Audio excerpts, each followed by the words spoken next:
రాములమ్మ 2.0తో సినిమాల్లోనే కాదు రాజకీయాల్లోనూ తన పవర్ చూపించబోతున్నారా? బీఆర్ఎస్ టార్గెట్గా విజయశాంతిని కాంగ్రెస్ ఓ అస్త్రంగా సంధించబోతోందా? విజయశాంతి రిటర్న్స్తో తెలంగాణ రాజకీయాలు మరింత హీట్ ఎక్కబోతున్నాయా? అసలు కాంగ్రెస్ ప్లాన్ ఏంటి?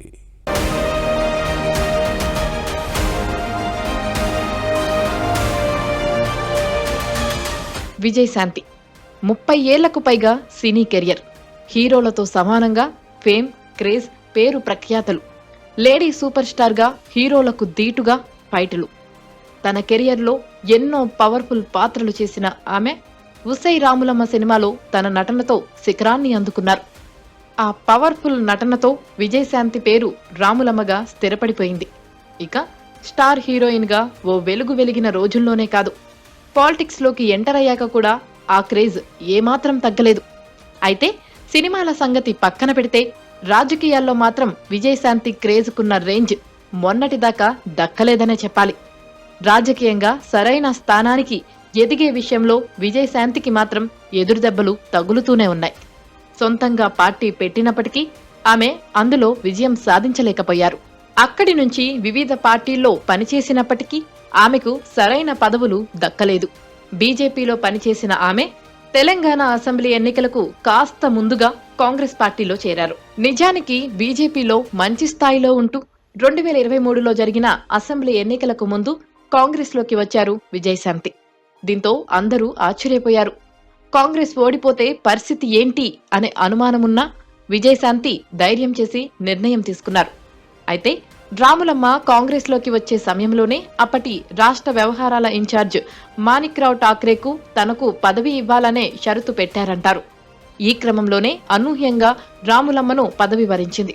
దీంతో 5 ఏళ్ల కిందట సరిలేరు నీకెవరు సినిమాతో సెకండ్ ఇన్నింగ్స్ ఘనంగా స్టార్ట్ చేసిన లేడీ సూపర్ స్టార్ విజయశాంతి ఇప్పుడు రాజకీయాల్లోనూ సెకండ్ ఇన్నింగ్స్ ను అంతే ఘనంగా మొదలుపెట్టారు. ఈ క్రమంలోనే 2009లో తొలిసారి ఎంపీగా గెలిచి చట్టసభలో అడుగుపెట్టిన విజయశాంతి 16 ఏళ్ల తరువాత ఎమ్మెల్సీగా చట్టసభలో అడుగు పెడుతున్నారు. అది కూడా అధికార పార్టీ సభ్యురాలుగా ఎంట్రీ ఇస్తున్నారు. దీంతో రాములమ్మ రాజకీయ సెకండ్ ఇన్నింగ్స్ లో ఎలాంటి హిట్లు కొడతారో అన్న ఆసక్తికర చర్చ పొలిటికల్ వర్గాల్లో నడుస్తుంది. మరోవైపు మండలిలో కవిత వర్సెస్ విజయశాంతిగా పొలిటికల్ హీట్ తెలంగాణ రాజకీయాలను రసవత్తరంగా మార్చడం ఖాయమని రాజకీయ నిపుణులు అంచనా వేస్తున్నారు. ఇక అందరూ ఊహించినట్లుగానే రాములమ్మ 2.0లో పవర్ఫుల్ గా కంబ్యాక్ ఇచ్చారు. వచ్చి రావడంతోనే బీఆర్ఎస్ అధినేత కేసీఆర్ పై మాటల దాడికి దిగారు. తెలంగాణ కేసీఆర్ సొత్తు కాదు అంటూ తీవ్ర స్థాయిలో విరుచుకుపడ్డారు. తాను తెలంగాణ ఉద్యమం ప్రారంభించినప్పుడు కేసీఆర్ టీడీపీలో ఉన్నారని, కేవలం మంత్రి పదవి ఇవ్వనందుకే ఆయన బయటకు వచ్చారని గుర్తు చేశారు. హింస పెట్టి మరీ తన పార్టీని విలీనం చేయించుకొని కేసీఆర్ తన దొరబుద్ధి నిరూపించుకున్నారని విజయశాంతి ఆగ్రహం వ్యక్తం చేశారు. తెలంగాణ వ్యతిరేకి కిరణ్ కుమార్ రెడ్డి బీజేపీలోకి వచ్చినందుకే బీజేపీని వదిలేశానని క్లారిటీ ఇచ్చారు. ఎమ్మెల్సీగా మీ బండారం బయట పెడతానని భయం అవుతుందా అంటూ కేసీఆర్ ను టార్గెట్ చేశారు. పాపం బీజేపీ టీఆర్ఎస్ వాళ్ళకి ఏం అర్థం కావట్లేదు అనుకుంటాను. రేపు రాబోయే రోజుల్లో హౌస్లో మీ బండారాలని బయట పెడతానని భయం వేస్తుందా? హార్ట్ అటాక్లు వస్తాయా మీకు? నేను అడుగుతున్నాను. నా పార్టీని విలీనం చేయమని నేను మీ పార్టీలోకి వస్తానని నేను అనలేదు. ఈ రకంగా మీరు నా విలీనం చేయించుకొని నా చేత పని చేయించి ఉద్యమాలు అన్నీ చేశాను, కష్టపడ్డాను. కానీ మీరేం చేశారండి? ఏ కాంగ్రెస్ తెలంగాణ ఇస్తాం అని చెప్పడం జరిగిందో అదే రోజు రాత్రి ఏ మాత్రం గ్యాప్ ఇవ్వకుండా, సమయం అవ్వకుండా, ఆ ఆనందాన్ని నేను తీసుకోనివ్వకుండా 12ంటికి సస్పెండ్ చేశాడు కేసీఆర్. మహిళగా ఆల్మోస్ట్ 4.5 to 5 years నేను ఉద్యమాలు చేశాను.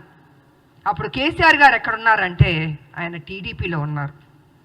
ఆయన టీడీపీలో ఉండి ఆయనకి మంత్రి పదవి ఇవ్వలేదు కాబట్టి అప్పుడు బయటకు వచ్చి ఆయన ఉద్యమం ఎత్తుకున్నారు. అప్పటికే నేను ఉద్యమం అన్నది స్టార్ట్ చేశాను. కేసీఆర్ ఒక్కడే కాదండి, ఆయన సొత్తు కాదు తెలంగాణ.